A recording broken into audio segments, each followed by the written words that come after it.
From Eyewitness News, this is Newsmakers. Tolling on the Sakonnet River Bridge was supposed to start this month, but the General Assembly hit the pause button until February and called for more studies. State transportation officials warned the delay could jeopardize the plan altogether and is causing hand-wringing over how to pay for bridge maintenance on the state's major spans. While East Bay lawmakers may feel they've won a victory, if only temporary, critics say the legislation is just smoke and mirrors and does nothing to permanently address keeping the bridge toll-free. Our guest on the first half of Newsmakers, Director of the Rhode Island Department of Transportation, Michael Lewis, and on the second half, former state lawmaker Daniel Reilly of Portsmouth. Good morning. Welcome to Newsmakers. I'm Tim White. Joining me on the panel, WPRI.com reporter Ted Nesi and political reporter for Rhode Island Public Radio, Ian Donis. Good morning, everyone. Good morning. Director Lewis, good morning, and welcome back to the program. Great to be here. We should point out to everybody that we're taping this program on a Tuesday, and there are a lot of things happening at the State House, fast and furious, over this issue of tolling on the Sakonnet River Bridge. But this conversation, Director, really is about a broader take on the state struggles to pay for transportation and its infrastructure. First, I want to get your reaction to what happened up there with the budget. Were you surprised when lawmakers put a temporary halt to tolling? Did you see it coming? Well, first of all, I want to thank you, Tim, for even keeping the discussion on infrastructure funding on the front burner. I think it's very important to the state. It's very important across the country. So I welcome the opportunity to come here and talk to you about this. As you know, this discussion was had, a public debate was had a year ago prior to the FY13 budget, and the budget passed, which included the creation of the four-bridge system, included the transfer of the Sakonnet River Bridge and the Jamestown Verrazano to the Turnpike and Bridge Authority, and contemplated tolling of the Sakonnet Bridge to help pay for that four-bridge system. So that was the law of the land, and still remains that today. And we've been implementing that law over the course of the last year with lots of public input, lots of the studies that had to be done by the Federal Highway Administration. So we've been moving in that direction. It is certainly within the prerogative of the General Assembly to revise that, to change its mind. That's what assemblies are for. So whatever comes out of this budget session, whatever the governor signs into law, we'll implement. But I'm trying to get a sense. I'm trying to get a sense when you knew that this was going to happen. That there was going to be a change? Yeah. I didn't hear that there was any potential change until probably midweek last week. And so the day the budget, as they debated the budget. Absolutely. And you sent an email to lawmakers at that time warning of the consequences of taking the tolls off the Sakonnet. Had you offered any of that information to lawmakers earlier in the session? That information was discussed a year ago in advance of the budget that was passed a year ago. That's when it was topical. We've had information on our website. We have a frequently asked questions list on the tolling subject. It's been on our website for a year. We had a series of public meetings in December of last year, and then the Turnpike and Bridge Authority held additional public meetings on the topic. So we feel the information was out there. The information is known. I sent that email last week just to be sure that the leadership and members of the House and Senate had the information so that they didn't make a decision based on a lack of information. I just wanted to be double sure of that, and that's why I sent the email. Is this just a bumper? Does this kind of uncertainty really damage Rhode Island's efforts to create a better mechanism for funding transit needs? Ian, I don't know. I don't know the answer to that. I think the public debates like this are not unusual. It's not unusual. It's obviously a controversial issue. We knew it was a controversial issue before it was introduced a year ago. Tolling is controversial wherever it goes. There are a lot of tolls around the country on major pieces of infrastructure in order that they're adequately maintained. That's the reason for them. So it's we recognize it's a difficult public policy decision. And the legislature of the East Bay made it clear that they were unhappy with that decision, and they were not going to just sit down. So that's not unexpected. But were you frustrated by the 11th hour aspect of how this played out? Because you've said a couple times already, it was on the website, we've been talking about this for a year. Listen, Tim, it's not my job to be frustrated. I have responsibility for the state highway system, the roads and bridges. I have responsibility to provide information, to provide data, so that policymakers can make those decisions, and I respect them for that. They have a difficult job. There are many challenges within the state, many demands on funding. It is my job and my responsibility to make sure that I'm an advocate for the infrastructure, and that's what I'm going to continue to do as long as I'm in this position. How much money is needed to maintain the Sakonnet River Bridge, and how much money would the tolls raise? Let me answer that, Ted, sort of stepping back a little bit first.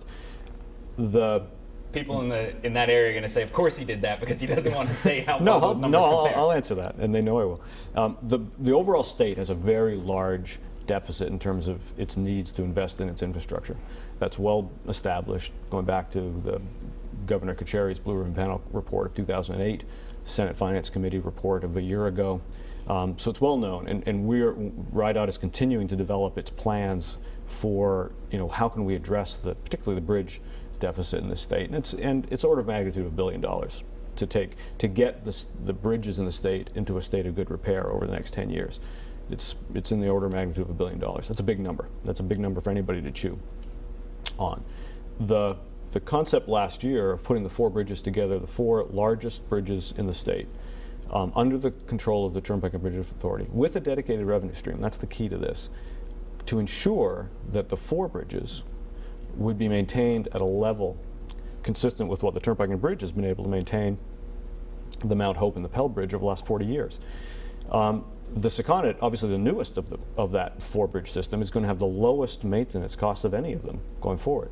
But it also has the highest volume of traffic crossing it. So by putting the toll on the bridge that has the highest volume, you're actually able to reduce the overall, the individual rate for passengers, because you have more passengers, you get a lower rate.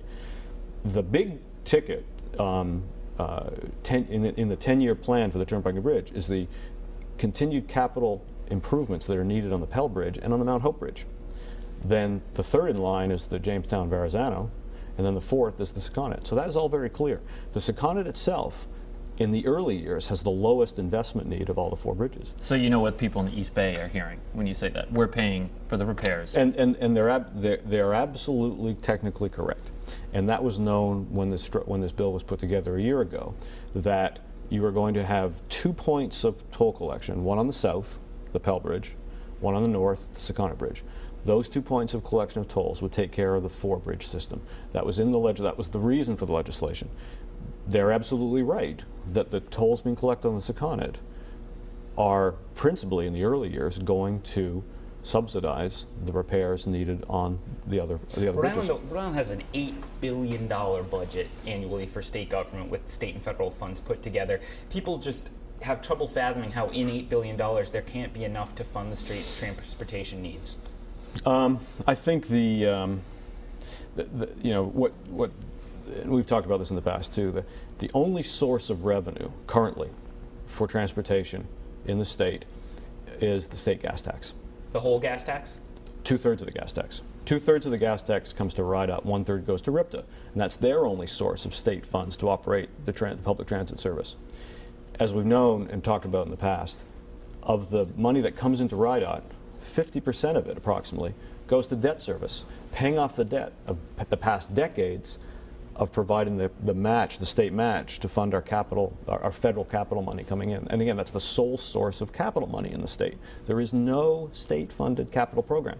The General Assembly's move last week to undo the Sakonnet toll would create a study commission to look at the issue of bridge maintenance. Is that kind of commission needed, or does DOT already have, and the Turnpike and Bridge Authority, do they already have adequate methods for? I definitely support the idea of a study commission that includes all branches of government. I think this is a real problem. I mean, you look at what's happening to our neighbors to the north. Massachusetts is debating the same thing, an investment in transportation. Ironically, the House and Senate came together in Massachusetts with a bill to increase the annual revenues by $500 million, and the governor threatened to veto because he said it wasn't enough. So that's happening up in the north. Virginia just passed their transportation reform. They came off of their gas tax and they went to more of a sales tax basis. Pennsylvania, which ranks up there with Rhode Island in terms of the bridge condition, and not in a ranking that the end of the scale you want to be on, they've been debating in the assembly in Pennsylvania a $2 billion increase in revenue for transportation, and that just recently failed. So this is an issue that is being debated. It's not unique to Rhode Island. Some states are successful in that debate, some states are not. So I think a study commission, as long as it's got teeth, as long as it's not just to say, we'll put this aside and put it in a study commission. If there's really an interest in trying to come up with a way of solving this that works for Rhode Island, then I fully support it. But you think tolling should be going on while the study commission is? Well, it's what the law of the land is up until this taping, at least. I think also, as there's very unlikely that we're going to find a revenue source that isn't going to hit somebody, because if you're raising new revenues, somebody's being impacted. On a related note, where do things stand with the possibility of adding tolls on Interstate 95? As you may know, current federal law prohibits tolling a state from tolling an interstate highway if it was built with federal money. Under prior legislation, the federal government allowed for 3 pilot programs for states to apply to toll existing interstate highways for the purposes of reconstruction. Though we submitted a letter of interest 2 years ago to the federal government at the same time that North Carolina, Arizona, and I believe Wisconsin did. The US DOT awarded that last remaining slot to North Carolina. So currently, the only 3 slots that were available under federal law have been awarded to Missouri, and that was back in 2003, Virginia in 2006, and now North Carolina in 2012, I think. So there isn't currently an option. Although at the federal level, all the states are looking to relax those provisions and make it the state's decision on whether or not to be able to toll interstates, to make it a local decision. A state like Rhode Island that has, obviously it's the size that it is, we have a lot of pass-through traffic.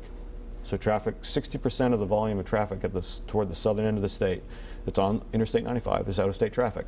They pass through, they never have to stop in Rhode Island to buy gas. So therefore they're contributing nothing to the maintenance of our infrastructure.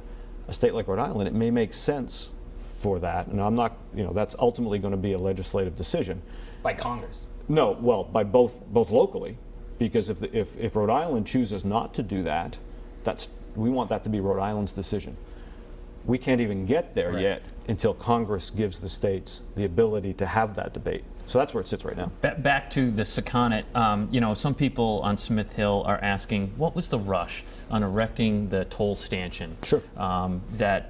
Why did the authority, of which you are a board member of, spend millions of dollars on erecting that, I call it a toll booth, even though it's not quite what it is, when everyone knew this was in question? There's a federal lawsuit, there's a state lawsuit, and the General Assembly was going to tackle this because there was so much noise coming from the East Bay. So why was it built? That's a good question, Tim, and I think it's an important one to ask. And I want to take you back. First of all, the budget was passed a year ago that said do this.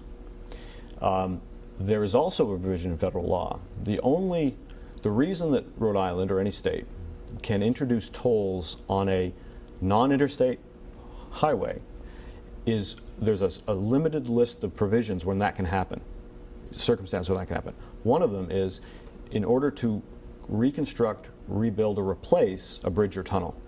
That's the provision of the law that the Sakonnet River Bridge comes under. There is no provision in federal law for a state to put up a toll on a free highway that was built with federal money. If you're not, so it was now or never. That's exactly what it was. It's now or never. And I think the importance of why the rush, there was that reason, which is a very real reason, because once that window closes, you can never get it back. You can't open the window again until you reconstruct the bridge. and I'll be damned if we're going to rebuild the bridge after spending close to $200 million on it. I have a different question. Again, as Tim keeps saying, the legislation's in flux. We'll know more probably by the time this taping's over. But you also have a concern about a provision in the budget to block an increase in the tolls on the Newport Bridge, which was added, I think, to keep the Newport lawmakers on board. Something about the Turnpike and Bridge Authority's bonds. Could you explain what that concern is? Right. This is I'm a little bit out of my element, but since you asked the question, I'll do my best to answer that. The Turnpike has issued bonds in order to pay for that 10-year capital program. They've already issued bonds. There are covenants within the bonds that protect the bondholders, which are largely made up of Rhode Island residents, okay, that are holding these bonds. And those covenants are designed so that, again, to protect the bondholders. So part of those covenants include things like the Turnpike has to have the ability to adjust toll rates as needed.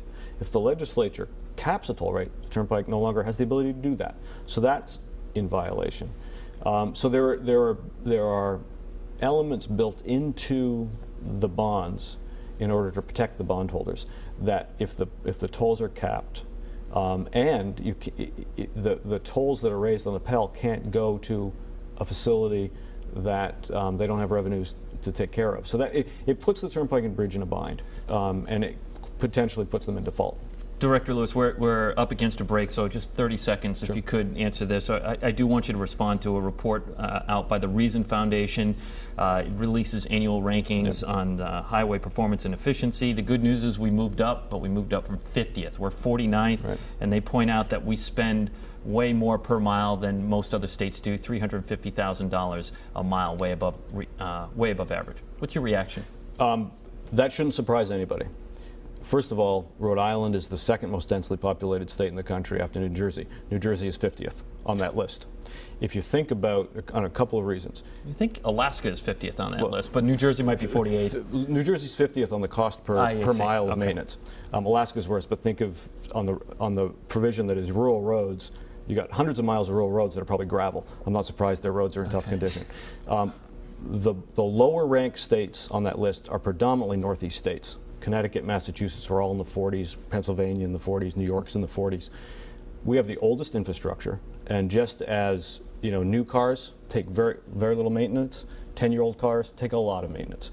We're old infrastructure compared to the rest of the country. The second thing is on the urban versus rural. We are virtually a city-state here in Rhode Island. Most of our roadways are urban roadways with high volumes, whereas large rural states have population centers separated by hundreds of miles of very low volume roads. So the Reason Foundation assessments are done on cost per mile. So it shouldn't surprise anybody that rural states rank high, urban states rank low, Northeast states, which have the oldest and harshest weather conditions, are going to be low on the list as well. All things are relative, essentially, is what you're saying there. Director Lewis from the Department of Transportation, thank you very much for joining us on the program. Pleasure to be with you all. When we come back, former State Representative Daniel Reilly of Portsmouth. Our conversation about the sakonnet tolls continues. Stay with us. You're watching Newsmakers.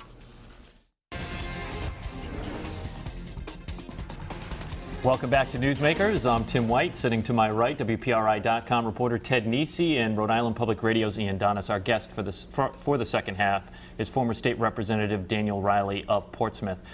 Dan, welcome back to the show, by the way. Thank you for having me. One would think, as a Portsmouth resident, you'd be pumping your fist and thrilled that the tolls could potentially be delayed. And again, I want to point out, we're taping this on a Tuesday, a lot happening at the State House, and things are moving fast and furious. Anyway, the original budget passed, pushing them off until February. But you're not happy about that. Why? No. Part of the reason, and again, thank you folks for having me. The part of the reason I'm really concerned about this is because when I was in the legislature just last year, when we were dealing with this budget article, before we had a toll gantry, before it was actually enacted into law, we were proposing put together a study group. Let's push this off. Let's not enter into this right now. Of course, we ended up passing it in the budget. There was no revenue attached to it. We still had a lot of flexibility. And we were given every reason in the world why we couldn't do that. We had to absolutely do that now. We had to put the toll on it now. And that remained the law of the land, as the director said, up until literally budget night, when it vanished. And it was obviously it was a tense budget night. There were a lot of different contentious articles that had very close votes. And so as a former lawmaker from the East Bay, I really saw the writing on the wall. And then when I looked at what was actually passed, it wasn't getting rid of the tolls permanently. It was merely postponing it until next February. I didn't see that as a final, a real solution for this. And at the same time, you saw a lot of errors in the bill. You saw them freezing the toll rates on the Pell Bridge, which they really can't do without pushing the Turnpike and Bridge Authority into technical default. And you really said, and there was no explanation for everything that was going on. And then we have this toll study group that's made up of a majority of members who are on record as firmly supporting tolls. 2 of them wrote the legislation that created the tolls, and the 3 other members are the chair of the Turnpike and Bridge Authority, the head of DOT, and the director of administration. All 3 people who either put in the governor's budget originally the toll measure or have been very big supporters of it. And so I don't see this as a very serious measure, and my concern is that people in the East Bay now are saying, oh, we've won, when really we haven't. And we haven't actually fixed transportation funding. As the director indicated, we've really put the DOT and the Turnpike and Bridge Authority in flux, and we're really putting them in jeopardy in terms of their bonds and the bond covenants and their ability to fund their infrastructure. Do you agree with opponents that tolls shouldn't go on the sakonnet? And if so, how do you think that kind of maintenance should be funded? No, I absolutely do oppose. I strenuously object to the tolls going on, and I can't make that clear enough. And real quickly, just to sum up my opposition, is that we've paid for that bridge. That bridge was paid for through gas taxes, through the grand anticipation bonds we started issuing in 2005. The construction, though, Dan, not necessarily the maintenance, right? No, and that's correct. But what we're suggesting is when you're taking the bridge with the highest volume in the East Bay and you want to put a toll on it, we're going to be bringing in substantially more in revenue than the $2 to $3 million that's been estimated to me that it's going to cost for us to maintain that bridge. Obviously, we would be maintaining 3 other bridges with those funds. So if that's not the way, how should it be done? Well, I think the General Assembly paved the way with this past budget. When no pun intended. Yeah, exactly. When they decided to fund the 38 Studios bonds. I mean, it's very easy. I would be the first to admit it's very easy to suggest whenever you don't want a toll or you don't want a fee or a tax to suggest we fix it with general revenue. But the General Assembly made 2 decisions in this past budget that shows they are able to find money for things like this. First and foremost, they funded 38 Studios. It's a $2.5 million payment this year. It's $12.5 million next year.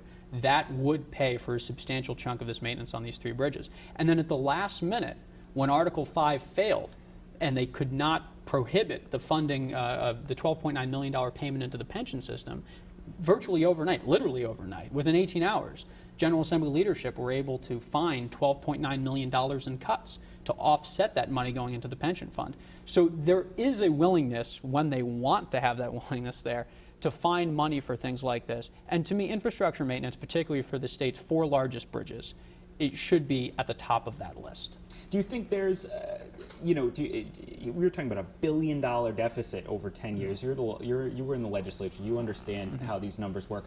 I mean, do you think there's enough revenue circulating in the Rhode Island tax and toll and fee system to fund the amount that we need to do over the next decade? We don't have enough revenue from the ability to toll highways in order to fix that. In order to actually tackle that $1 billion problem that the director addressed, we really are going to have to overhaul the way transportation is funded in Rhode Island, far beyond 4 bridges. Because what you have are 2 of those bridges that are old but have been generally well maintained and 2 of the bridges that are new. So of that $1 billion problem, those 4 bridges really aren't part of it at all. What we're going to have to talk about are license fees, DMV registration fees, and also what I'm more in favor of is shifting more RICAP, which is our capital improvement plan funding, over to roads and bridges, which we've discussed in the past but we haven't done. In 2011, we started to shift over some general revenue to pay for debt so we didn't have to borrow to meet our federal match. That was a great start. We passed into law a graduated hike in DMV fees, which provided a better cash cushion for DOT. Unfortunately, that doesn't come anywhere close to meeting the $1 billion need, so we really have to start talking about a RICAP fund. And to put that in perspective, that's several $1 billion. I know some of the conservatives who watch the show will say, look, we just can't spend as much on social services as we do Medicaid and those programs because it doesn't leave enough for transportation at current tax levels. What do you think of that? Well, I obviously, and when I was on the Finance Committee, that certainly was my sentiment. It is my sentiment now. To put it into context, when you look at our eligibility for Medicaid and for human services programs, we are far and away a very generous state. Now, I mean, there are pros and cons obviously to that, and it's not something that it's just you can say we obviously cut. There's a lot that goes into that. But when you see us being able to save over $100 million by simply going to Massachusetts level of benefits, I think that says a lot. Massachusetts is not known for being a state that isn't generous. It's not Texas. Exactly right. It's not Nevada, which would be, you know, a savings of over $1 billion if we went to their eligibility levels. So there's a lot of money to spend. When we're spending over 40% of our general revenue on human services, obviously there is money that could be found there that we could shift to infrastructure, which I think there's broad consensus we should be funding. Dan, you're on this program because you reached out to Ted with an email and he wrote a blog post about the sakonnet tolls and your opposition to that, to the budget. Are your days in politics done? Are we going to see you again? Do you plan on running again? There's a very strong chance of me running again. I haven't completely firmly made up my mind, but I'm with stuff like this going on and with the $8 billion budget literally being appropriated after 11 o'clock at night and the shenanigans that are going on, I see the need is greater than ever to have people up there who aren't willing to simply say yes to everything. We have 30 seconds left. I know you don't want the tolls there, but you've seen the sausage being made before.